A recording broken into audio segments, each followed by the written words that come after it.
Also, at any time, if you need a break, just let me know.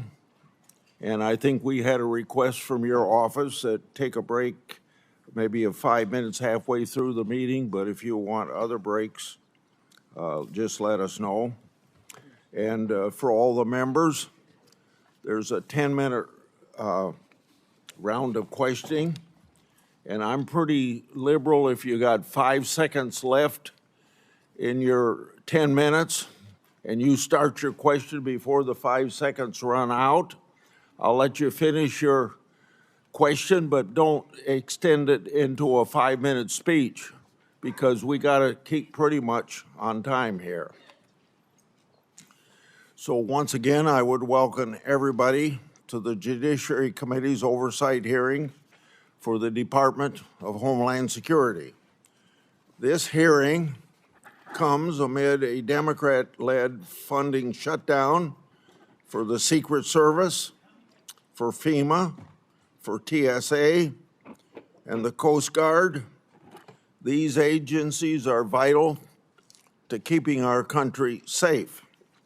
The hearing also comes as our military is engaged with Iran, and I offer my prayers and thoughts to our brave servicemen and particularly to those families that have lost loved ones. Now more than ever, I hope the Democrats will decide to end the shutdown. The Trump administration has worked to deport those who don't have a legal basis in our country. Unfortunately, in the process, some DHS officers, migrants, and protesters have felt threatened, were injured, and in very rare instances, even killed. Mistakes have been made. Let's make it clear, one death is too many. But officers should never be threatened or harmed while enforcing our laws. And there is a clear difference between conduct protected by the First Amendment and unlawful obstruction. From my perspective, I believe immigration enforcement and dignity aren't mutually exclusive. Secretary Noem, I look forward to hearing how you're addressing these important issues while continuing the department's mission. And your department's mission is, of course, one of the most challenging in government. The responsibilities of the Department of Homeland Security are immense. Your department operates in a dynamic environment with increased threats against officers. According to DHS, ICE officers have faced an 8,000% increase in death threats. ICE officers have faced a more than 1,300% increase in assaults. Federal law enforcement officers risk their lives finding and arresting criminals. Those criminals have committed murder, sexual assault on women and children, and many have been part of criminal gangs. According to DHS, ICE has arrested tens of thousands of potential national security risks. And ICE has arrested over 1,500 known or suspected terrorists and made over 7,000 gang arrests. Criminals like this destroy the lives of innocent people and have no business being in our country. And many of them are here because of the Biden administration's shameful open border policy. Under your leadership, the department has renewed focus on removing criminals from our neighborhoods. You've also accomplished what many of my Democratic colleagues have said could only be done through new laws. You did it by securing the border, and President Trump did as well. In 2025, border crossings decreased 93%. According to DHS and Customs and Border Patrol, 0 illegal immigrants were released into the country for 10 consecutive months. And Customs and Border Protection has seized over 617,000 pounds of drugs. For more than a decade, I've done oversight of unaccompanied migrant children. The Biden administration lost track of thousands of children. The Biden administration disgracefully released children improperly vetted sponsors with addresses including gas stations, shopping malls, movie theaters, and even Disney World. That ought to shock the conscience of every American, and we all love children. The Trump administration has located over 145,000 of these children lost by Biden's open border policy, and thank God for finding those children. The department has taken important steps to ensure these children are located and removed from harm. The examples I just shared are results that keep our communities safe.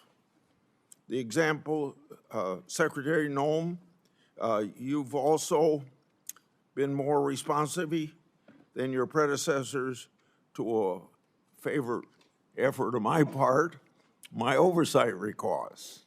Now, I say how you've been responsive, but to be intellectually honest, from the previous administration, that's a low bar to overcome.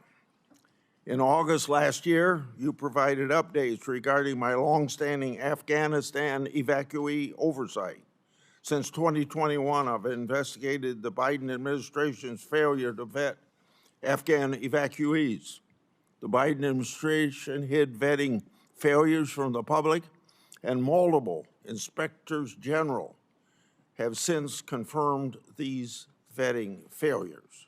As one example, the Biden administration failed to vet evacuees against all available Defense Department tactical data prior to being paroled.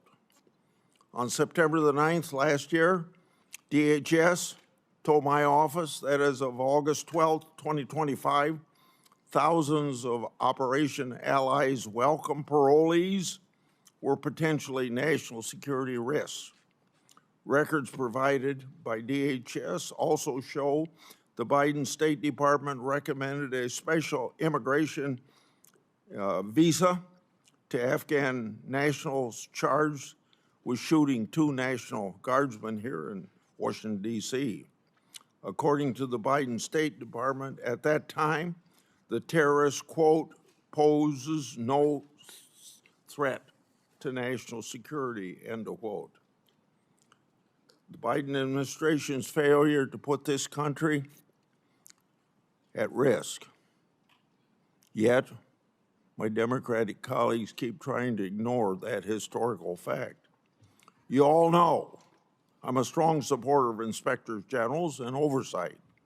Inspector General Kafari has told my office several times that he's been restricted by DHS memo from speaking to certain congressional committees about classified report.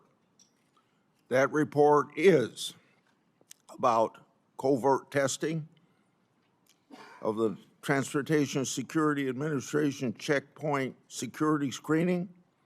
I hosted last year a bicameral, bipartisan, classified briefing with senior DHS officials on that matter to do what I can to bring about transparency. I asked the Inspector General, Kafari, to attend, but he declined, asserting that there was a memo in the department preventing him from doing so. I've also commissioned the Government Accountability Office to review the matter relating to that classified report. Government Accountability Office has said they've been unable to obtain possession of the report and access to relevant Transportation Security Administration personnel. Inspectors General and the Government Accountability Office help bring about transparency, and we all know transparency brings accountability to government. Secretary Noem, if what my office has been told is accurate, these matters should have been ironed out a long time ago. If that isn't accurate, you can tell me. Lastly, after your confirmation, you worked with me to restore 3 whistleblowers to their jobs. Thank you for helping me, but more importantly, thank you for bringing justice to those people, because those whistleblowers faced tremendous retaliation for just reporting what the government should have been doing.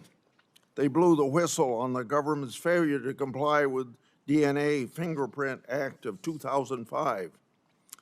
By executive order, President Trump has required compliance with that law. Now those whistleblowers have been elevated to supervisory roles. They'll receive back pay to cover years of financial losses. For 2 of them who needed it, their law enforcement credentials, badges, and firearms were reauthorized. Often I say whistleblowers are treated like skunks at a picnic, and these were treated like skunks by the previous administration. That administration failed to do right by these whistleblowers. I appreciate your leadership in righting the wrongs against those patriotic whistleblowers.